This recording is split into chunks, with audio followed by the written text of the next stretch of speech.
The next topic is diffraction of light. Thus, diffraction means the spreading of light waves around the edge of a narrow opening, or the spreading of the light in the region behind the obstacle is called diffraction. मतलब diffraction के जो simple definition होती है वो ये होती है कि it is the bending of the रे ऑफ लाइट. जब भी आपके पास ये प्लेन वेव फ्रंट्स है, फॉर एग्जांपल या फिगर में देखें, प्लेन वेव फ्रंट्स हैं, ये एंटर हो रहे हैं, आगे इसके एक वो है क्लोज पैसेज है, लेकिन उसके अंदर आपके पास एक स्लिट ओपन कर दी गई है. मतलब यहाँ पे उसका जो पाथ था प्लेन वेव फ्रंट का उसको क्लोज कर दिया गया है, लेकिन एक छोटी सी ओपनिंग रख दी गई है.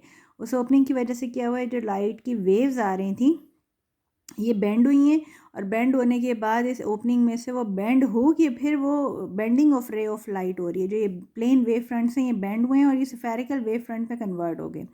तो जब भी लाइट की वेव्स के पाथ में कोई ऑब्स्टिकल आ जाता है, कोई रुकावट आ जाती है, या कोई एज आ जाता है, कोई ऐसी चीज़ आ जाती है जिससे लाइट के पाथ में कोई रुकावट या ऑब्स्टिकल प्रोड्यूस होना शुरू जाए, तो जो लाइट की वेव्स होती हैं वो उस ऑब्स्टिकल के अराउंड या उस ओपनिंग में से बेंड होके मुड़ के निकलना शुरू हो जाती हैं. This bending of ray of light, bending of wave of light is known as diffraction phenomena. अब आपको समझ आइए कि जब भी लाइट की रे बेंड हो जाती है अपने पाथ से, ये यहाँ पे प्लेन वेव फ्रंट्स थे, वो इस ऑब्स्टिकल में से गुजरे तो उनके अंदर बेंडिंग आ गई है. So this bending of ray of light is known as diffraction effect. अब इससे क्या हो रहा है, इसकी डेफिनेशन में फिर पढ़ती हूँ. The spreading of light waves, spread हो रही हैं वो round the edge of a narrow opening. इसके एजेस की वजह से, ओपनिंग की एजेस की वजह से इसके अंदर बेंडिंग आ रही है, जिसकी वजह से लाइट की रेज स्प्रेड हो रही हैं. और spreading of light into the region behind the obstacle, इस ऑब्स्टिकल के बाद उनकी स्प्रेडिंग हो रही है, is called diffraction effect. The diffraction effect of light can only be observed, can only be, इसकी कंडीशन आ रही है, when the size of the opening or the obstacle is so small that it is comparable with the wavelength of the light used. यानी ये जो opening है इसका size इतना छोटा होना चाहिए जितनी के पीछे से जो लाइट आ रही है इसकी वेवलेंथ है, जितनी इसकी वेवलेंथ लेमडा है उतना ही इसका साइज़ होना चाहिए, ताकि पूरी एक फुल वेव इसमें से आराम से गुजर सके. So when the size of the split or the opening is comparable to the wavelength of the light used, then this diffraction effect is observed. सिर्फ तभी ऑब्जर्व हो सकता है. तो ये बड़ी इंपॉर्टेंट कंडीशन है, ये सब बच्चों ने याद करनी है. सबसे पहले आपने डायफ्रैक्शन की डेफिनेशन याद करनी है. Then diffraction can only be observe when the size of the opening or the obstacle is comparable to the wavelength of the light used, right? अब यहाँ पे उन्होंने बताया है कि आपके पास ये नैरो गैप है, ये नैरो सी स्लिट है, gap wave spread out beyond the gap. तो जब इस गैप में से ये वेव्स, लाइट की वेव्स पास हुई हैं तो वो स्प्रेड होना शुरू हो गई हैं. पहले वो बेंड हुई हैं और बेंड होने के बाद वो स्प्रेड होना शुरू हो गई हैं.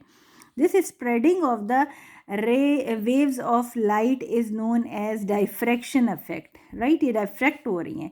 यंग्स डबल स्लिट एक्सपेरिमेंट में भी मैंने बताया था, आपके पास डबल स्लिट थी, स्लिट S1 थी, स्लिट S2 थी. लाइट की वेव्स उनमें से निकली थी. ये दोनों स्लिट्स कोहेरेंट सोर्सेज बन रही थी. लाइट की वेव्स उसमें से बेंड होके निकली थी और आगे जाके आपस में दोनों लाइट की वेव्स इंटरफेयर हुई थी और फिर इस तरह का एक इंटरफेरेंस इफेक्ट आया था.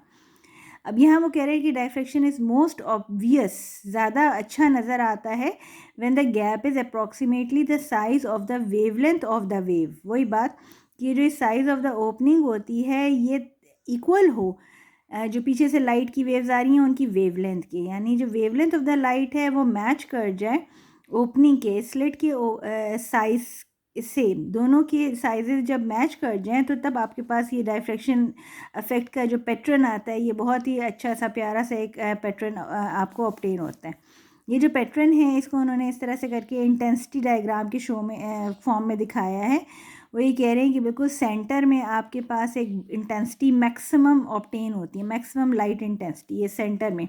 और ये सेंटर का पोर्शन आप देख रहे हैं कि ये वाइट पोर्शन है. वाइट पोर्शन मीन्स कि यहाँ पे एक ब्रॉड सा ज़ीरोथ ऑर्डर मैक्सिमा ऑब्टेन हो गया है आपको. So this is the zeroth order maximum intensity of light. इसको ज़ीरोथ ऑर्डर इंटेंसिटी कहते हैं, I0, ठीक है. इसको I0 ज़ीरोथ ऑर्डर मैक्सिमा आपको ऑब्टेन हुआ है लाइट का. यहाँ पे इंटेंसिटी पीक पे है और ये इंटेंसिटी ब्रॉड भी है, काफ़ी ज़्यादा इसकी विड्थ ज़्यादा है. तो ये जो ज़ीरोथ ऑर्डर मैक्सिमा है, ब्राइट पोर्शन है, ये चौड़ा भी होता है, इसकी विड्थ भी ज़्यादा होती है। उसके बाद ये पतले पतले डार्क फ्रिंजेस आ रहे हैं। देन आपके पास मज़ीद bright intensities, bright fringes obtain हुई हैं जिनकी डार्क की निस्बत विड्थ ज़्यादा है, लेकिन जो ज़ीरोथ ऑर्डर मैक्सिमा है वो सबसे ज़्यादा उसकी विड्थ ज़्यादा थी।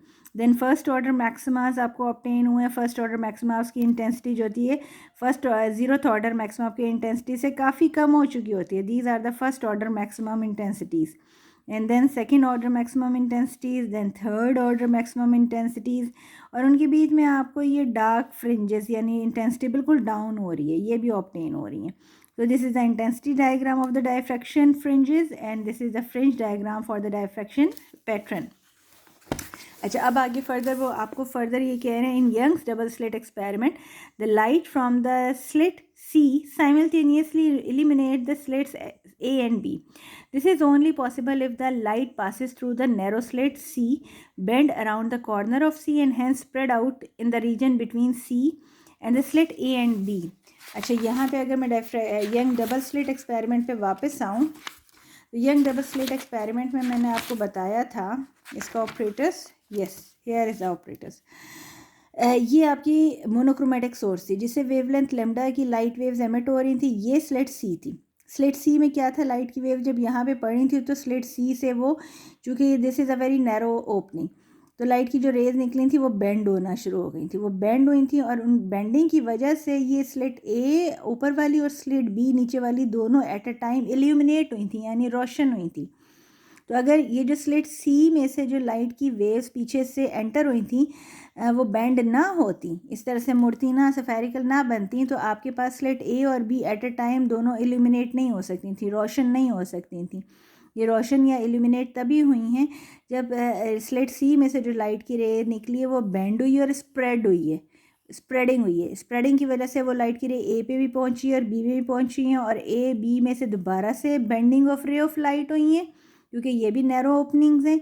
दोबारा से आपके पास दो bending of rays of light spread हुई हैं, और वो इतनी स्प्रेड हुई हैं कि उन्होंने पी पॉइंट, ओ पॉइंट और नीचे स्क्रीन, पूरी स्क्रीन पे उन्होंने एक फ्रिंज पैटर्न डेवलप किया है। ठीक, तो असल में इंटरफेरेंस जो है वो तब तक पॉसिबल नहीं होता जब तक आपके पास डाइफ्रैक्शन ना हो रहा हो। तो diffraction is very important thing. तो पहले bending of ray of light होती है स्लिट में से, उसके बाद इंटरफेरेंस का फिनोमेना होता है।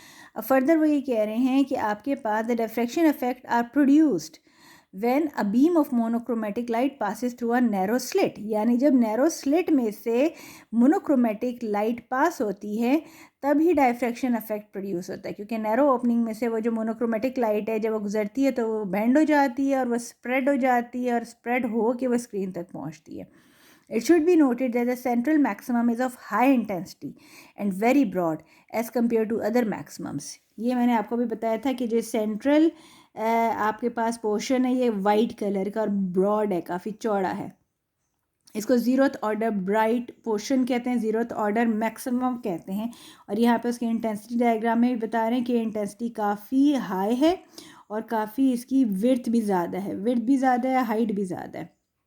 तो लाइट की इंटेंसिटी ज़ीरोथ ऑर्डर मैक्सिमा बहुत ये ज़ीरोथ ऑर्डर मैक्सिमा काफ़ी हाई इंटेंसिटी का होता है। Similarly, the diffraction effects are exhibited when a knife edge is held up against a monochromatic light source. यानी लाइट सोर्स के रास्ते में अगर आप एक नाइफ एज भी रख दें, एक एज इस शेप का होता है, इस शेप का, यहाँ से भी जब लाइट की रे निकलती है तो वो स्प्रेड हो जाती है। ठीक है, वो स्प्रेड होती है। जब भी लाइट की रे इस नाइफ एज के ऊपर से गुजरती है तो उसकी बेंडिंग होती है। The diffraction of light waves round the knife edge produce pattern as shown in the figure 1.4. To further describe the diffraction of light, we discuss two different types of experiment. अब हम इन दोनों experiments को one by one study करते हैं।